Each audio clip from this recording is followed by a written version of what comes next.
Mental Health Institute.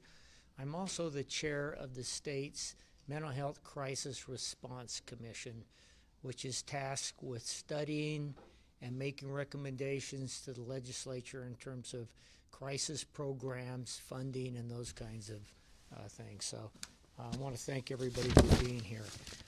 I'm going to start out and talk a little bit about the 988 number and its creation, and also I'm going to spend some time thanking the people who have built this over the last 12 years.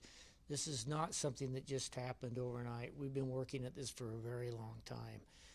Following me, we're going to have Nate Checketts talk to you. He's the Deputy Director of Health and Human Services for the state, and he's going to talk about the crisis system that we have here in Utah and that we're continuing to build.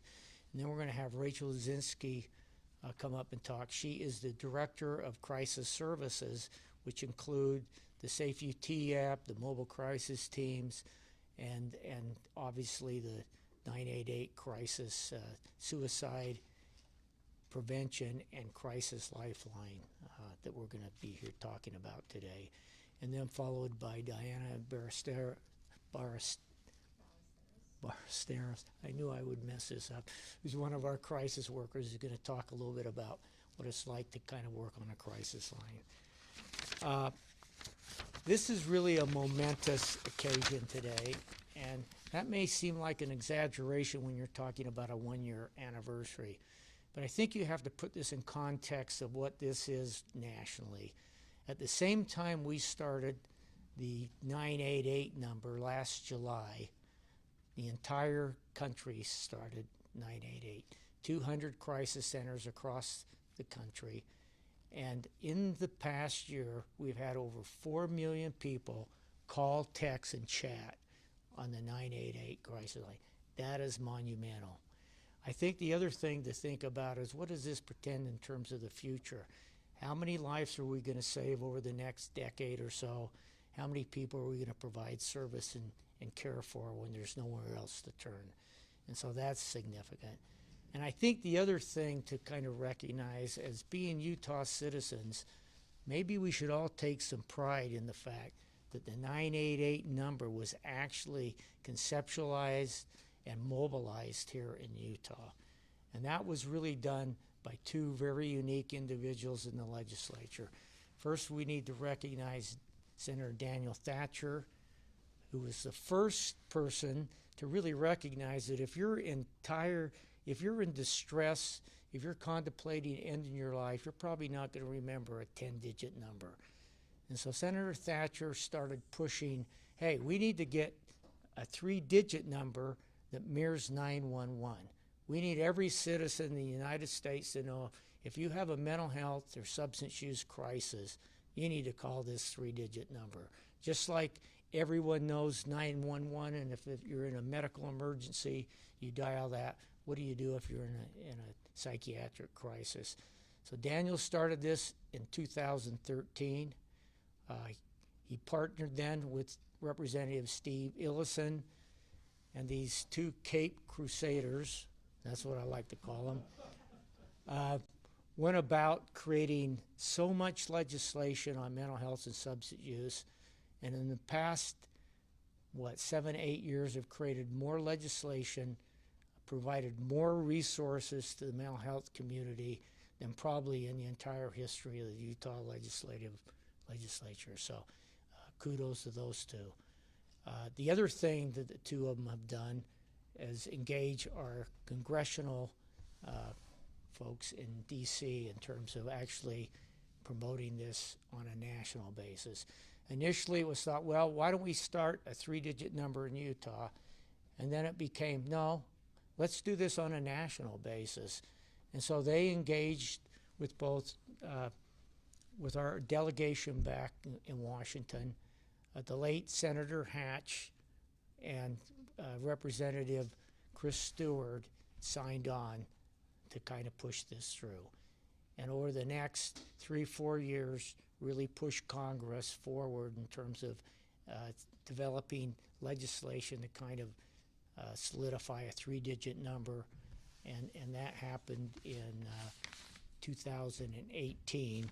and that was with the signing. And by the way, if I'm not mistaken, that was bipartisan, unanimously passed, right? It wasn't a single.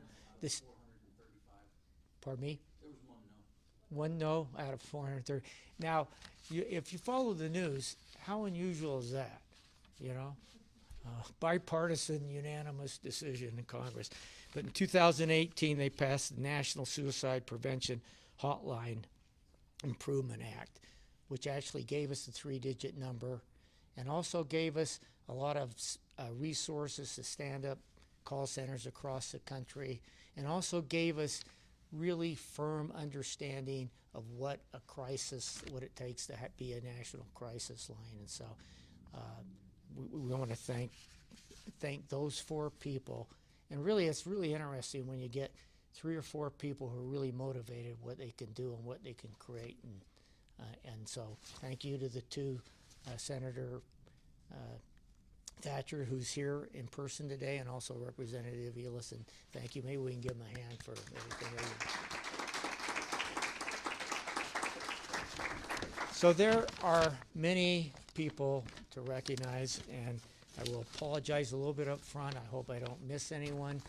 But this has been an odyssey that started in 2011. And it started first with Salt Lake County, who gave us a blueprint. It was Salt Lake County and Optum Help who gave us a blueprint for setting up a crisis center, and also the resources to actually start that. And so I want to thank Salt Lake County, Tim Whalen, Amy Winter-Newton, and Mayor Jenny Wilson for all their support over the years. But before I get to the others, I really want to recognize first and foremost those brave souls who over the last year pushed aside their anxiety and their fear and dialed 988. I want to thank you for your trust. I hope we served you well off the crisis line, and please keep calling. If you don't know where to go, if you don't have some place to turn, and you're in real crisis, please call 988. To that end, to the people on the other end of the line, our crisis workers, thank you very much for what you do. You have a very difficult task. It's very emotionally draining. It's stressful. And I appreciate your skill, your compassion, and your empathy that you provide on the line. So thank you for everything you do. To all the hundreds of individuals throughout the state who promoted the 988 number, to all the professional crisis interventionists in the community who provided life-saving intervention over the year, thank you to them. Thank you to our mobile crisis teams that are scattered all over the state.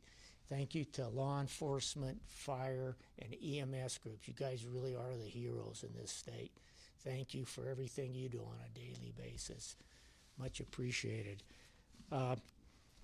Thank you to the 13 mental health authorities or community mental health centers. You have been the front door and the backbone of the crisis system in this state for over 60 years. Thank you for your partnership and your commitment to the citizens of Utah, and particularly to those people who are experiencing mental illness and substance use disorder. Also, thank you for helping us consolidate 22 crisis lines into one single line, so we were actually ready to do 988 in the first place. So much appreciated help there. Thank you to the 911 group, the 23 PSAP centers across the state, for helping us kind of come up with a workflow and an interoperability agreement so we could toggle back and forth between 911 and 988 so we could get individuals to where they needed to be in the moment. Thank you very much for that.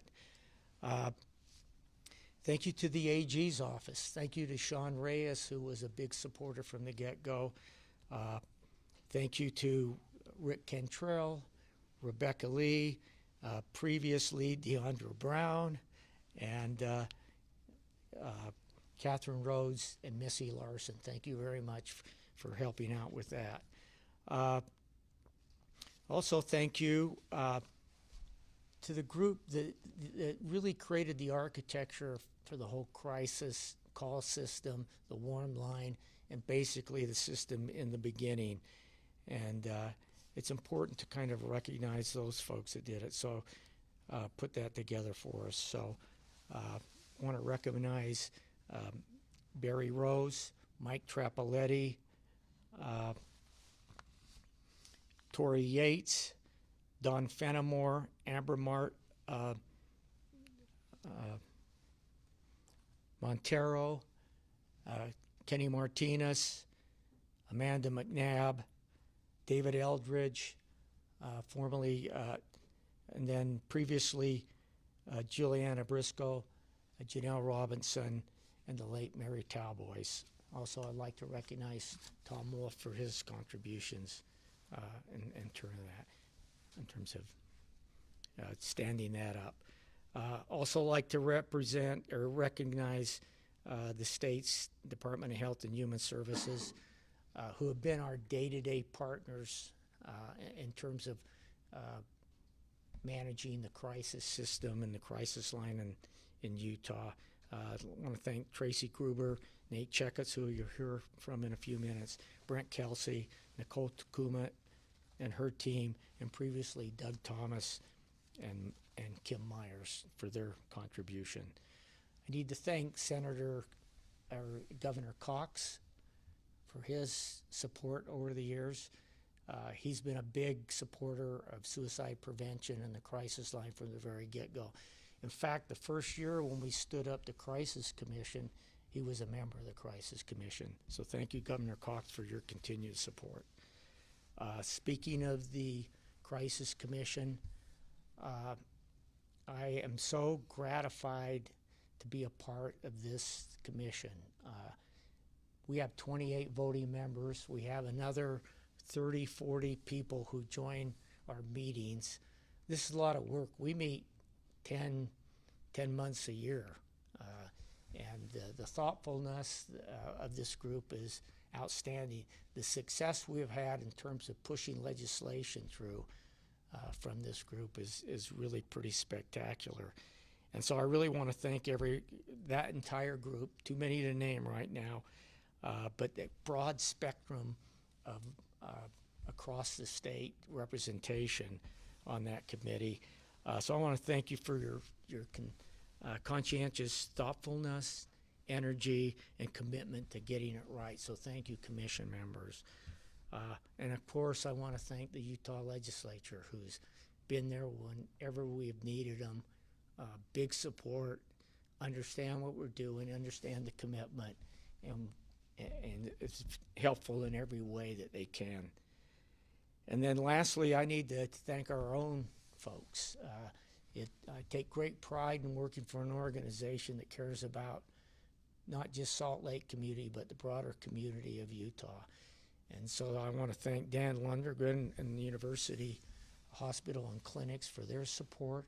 I want to thank Dr. Good, the Senior Vice President for Health Sciences at the university. And I want to thank Dr. Mark Rappaport, who's the CEO and the administrative team at Huntsville Mental Health, for all their support. So thank you to all those.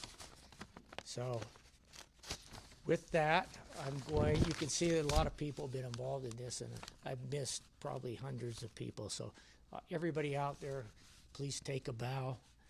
You've done a great job of creating something that nobody else has in the country.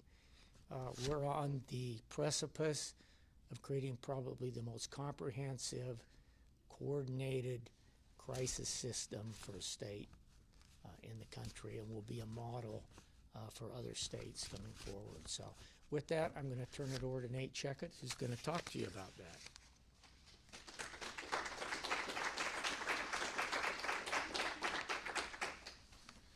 Thank you, Ross, for setting the stage with this. My name is Nate Checketts. I'm a Deputy Director at the Department of Health and Human Services.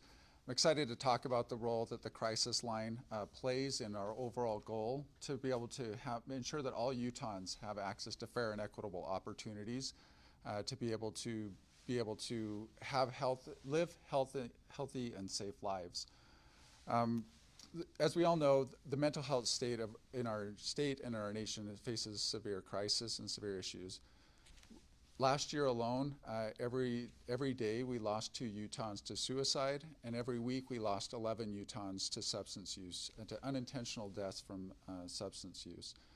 We know that those crises, not only in those lives, but also the lives of the individuals that live with them and around them, the family members that were impacted by that, and not only those that lost their lives, but an incredibly higher number of individuals that struggle with these issues on a daily basis, and their family members that also support them and try to help them through these circumstances. Over 90% of Utahns have someone in their life that has had an issue related to suicide, and so it impacts all of us on a regular basis. The state of Utah has recognized this and has stepped up and commits over $50 million on an annual basis to support these activities. It's not only just the crisis line, but it's a broader effort related to also to mobile crisis outreach teams, to receiving centers, and much more that's part of a broader spectrum of how the state and all of our partners are looking to try to help resolve and address these issues that are coming up.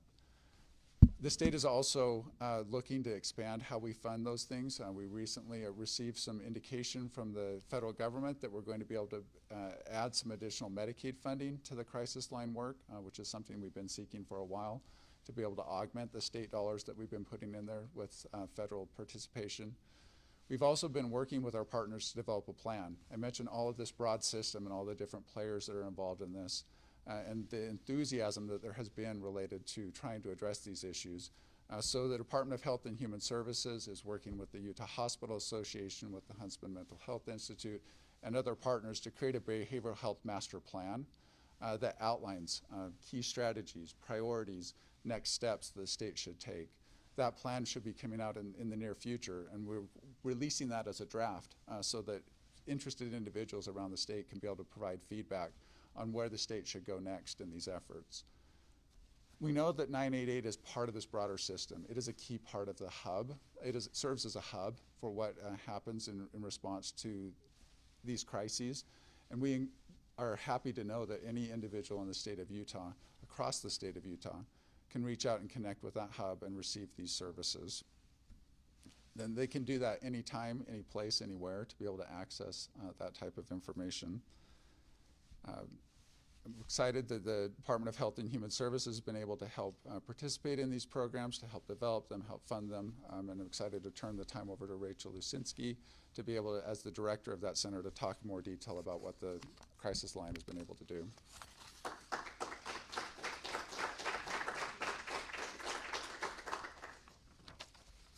Hi everyone, good morning. It's such an honor and a privilege to be here with you today. Thank you so much for making the time to celebrate this momentous occasion. I'm Rachel Lusinski. I'm the Director of Community Crisis Intervention and Support Services with Huntsman Mental Health Institute, which means I have the joy and responsibility of supporting our teams that run many of the state's suicide prevention and crisis intervention services. So our team works as an integrated crisis center. We operate the 988 Suicide and Crisis Lifeline, as well as all of those existing 20-plus crisis lines that used to exist. Those are all centrally consolidated into our crisis center. So anytime someone in the state of Utah calls for support in a moment of crisis or emotional distress or potentially having suicidal thoughts, those come to our very talented and skilled team of certified crisis workers who are there 24/7, 365 to offer hope, compassion, and make sure that folks are safe in their time of need. When someone calls the 988 crisis line, if they call with a Utah area code, again, those all route to us, and our goal is to answer those calls within 120 seconds or less. The good news is if it's a very busy moment, we can't get to those phone calls within 120 seconds or less. Those do route to a national backup center.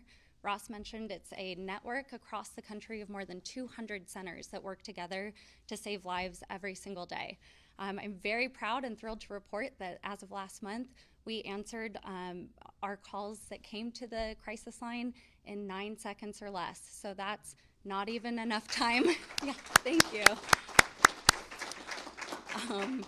So that is not even enough time for the phone to ring twice. So our team is there and ready with warm and compassionate voices on the other line to hear whatever is causing a situational stress or experience of crisis for someone and offer that support in keeping folks safe.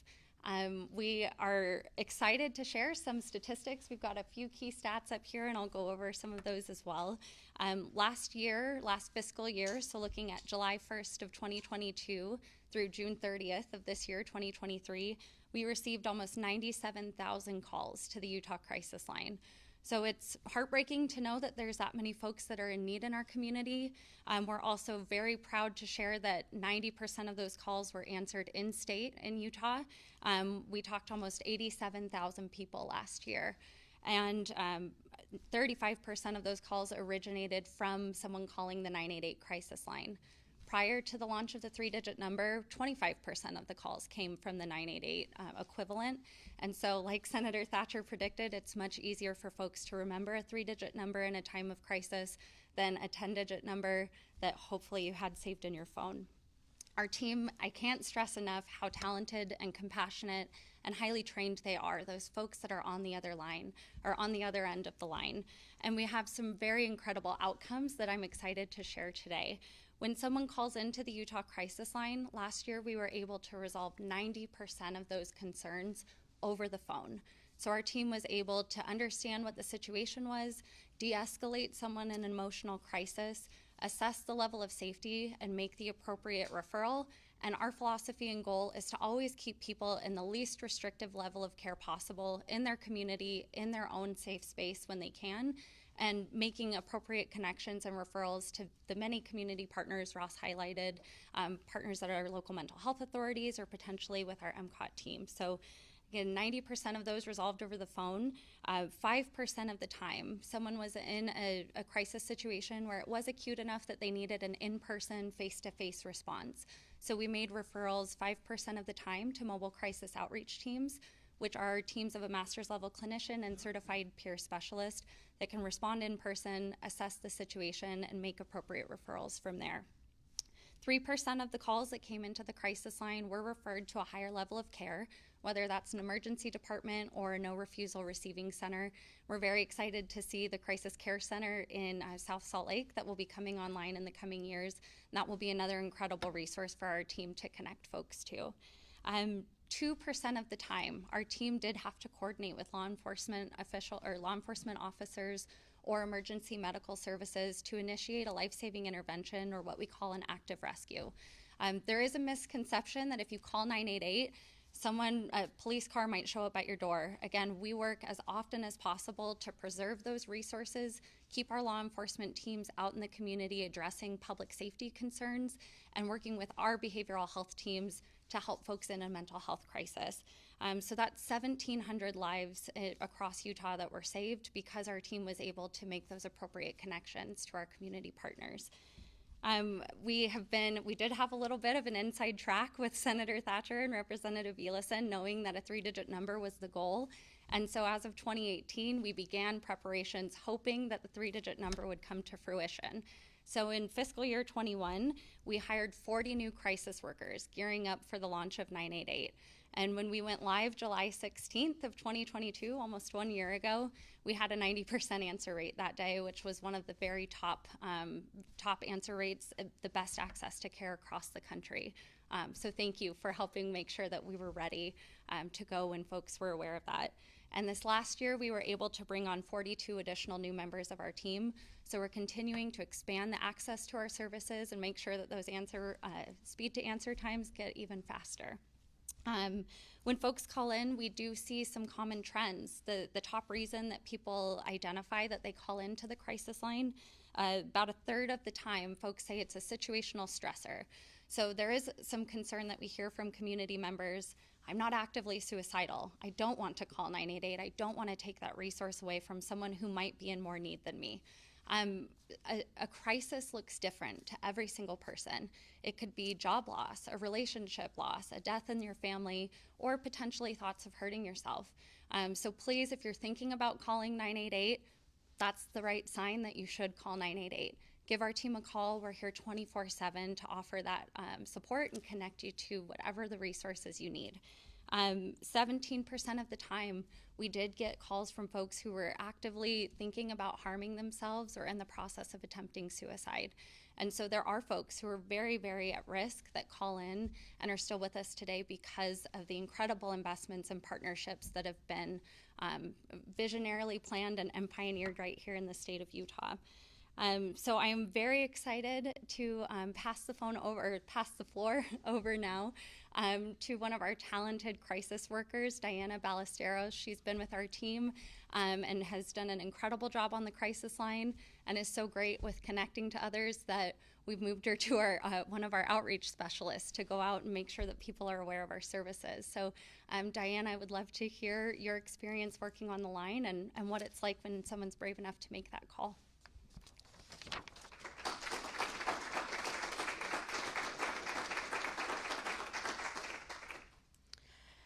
Thank you, Rachel, and thank you everyone for being here. My name is Diana. I formerly worked for the Crisis Line. I currently am the outreach coordinator for Safe UT.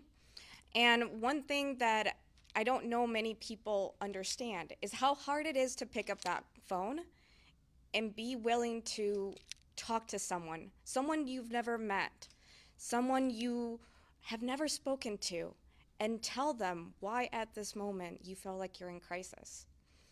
It is one of the most amazing things when we get those calls because people are at the most vulnerable stages of their lives.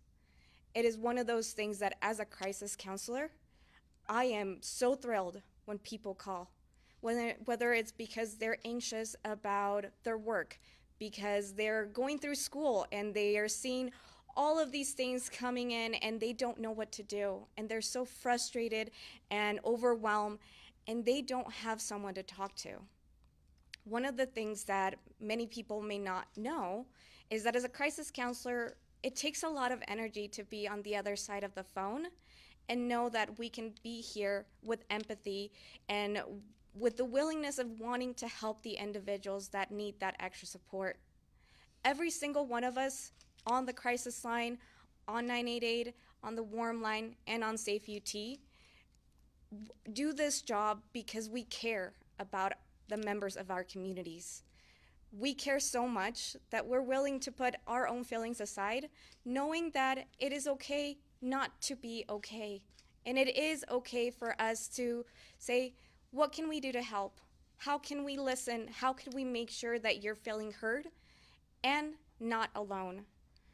With that being said, I want to thank every single one of you guys here in this room because it is so important that we're able to be here to celebrate 988 and to know that anyone that's feeling overwhelmed, stressed out, and just needs someone to talk to, please don't hesitate to call 988. Anytime that you're feeling like, oh my goodness, what can I do? Who can I talk to? Whether it's 9 a.m., noon, or 2 a.m., please don't hesitate to call 988. We're here to provide that support, and please just know that there's always going to be one individual or many of us on the other side of that phone that will be there to provide that support for you. We are here to make sure that every single member of our community is able to get that extra support 24 hours a day, 365 days of the year. Thank you.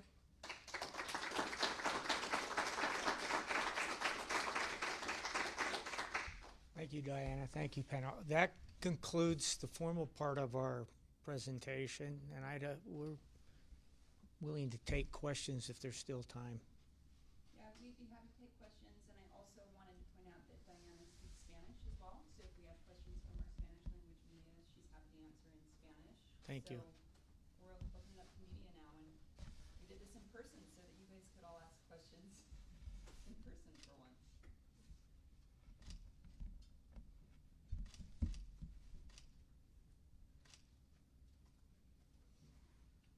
I have a question for Diana. Would you be able to answer in Spanish? Absolutely. ¿Cuál es la importancia en poder continuar este número de crisis en 988? La importancia, La importancia de poder tener este número accesible a los miembros de la comunidad que hablan español es que no todas las personas en nuestra comunidad latina tienen la habilidad de hablar con personas que entienden lo que está pasando, que entienden que puede haber ayuda y que en un momento tan oscuro pueden conseguir esa ayuda, sean las 24 horas del día. Aquí estamos y como consejeros de crisis vamos a estar ahí para ayudarles. No importa la situación, no importa el tamaño del problema, y vamos a darles ayuda para que ellos mismos también se ayuden y darles la oportunidad de darles todos los recursos posibles que ellos puedan tener en ese momento. De nada. Of those 87,000 calls, how many of those would you estimate were from in Spanish, or people who would access those services? Rachel, you want to come up here, whoever's going to answer that? Repeat the question, please. Sure. So the question was, of the 87,000 calls that our team answered on the Utah Crisis Line, how many of those do we estimate were in Spanish? And I'm so glad you asked, because I forgot to mention the increasing specialized services that 988 is working to build out. So when someone does call into the 988 Suicide and Crisis Lifeline, they will hear a brief recording that gives them specialized options if they are in a unique population. So if they press option 1, that would connect folks to the Veterans Crisis Line, folks that really understand the cultural challenges that come with being an active duty service member or military veteran. Option 2 connects folks directly to the Spanish Crisis Line, where there is a whole dedicated team across the country that operates exclusively in Spanish. So the vast majority of Spanish calls go to the Spanish Crisis Line. Option 3 is a new option that's rolled out recently, which is in coordination with the Trevor Project, and is a LGBTQIA plus crisis line for folks in that population. So it's not that many, and I'm certainly happy to pull some stats and follow up with the exact numbers, but we do have some bilingual folks on staff, and we also have an agreement with interpretive services where we are able to coordinate that care and offer translation services, actually more than 100 languages on the Utah Crisis Line. So I don't have that exact number, but I will follow up.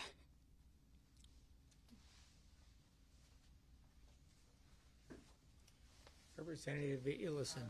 This is not a question, just something that I think people find of interest. In November of this year, 988 will launch in Canada, so that will be their nationwide number also. Are they going to pay us for that?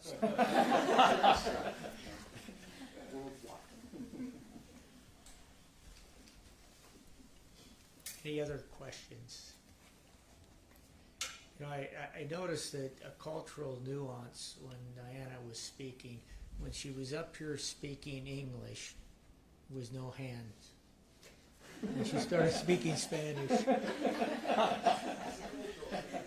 Anyway, I don't know how you do that on the crisis line, you know. It takes some talent, but Yeah. with time. You can hear the hands. All right, if there are no other questions, I want to thank everyone for being here. Much appreciated. Thank you.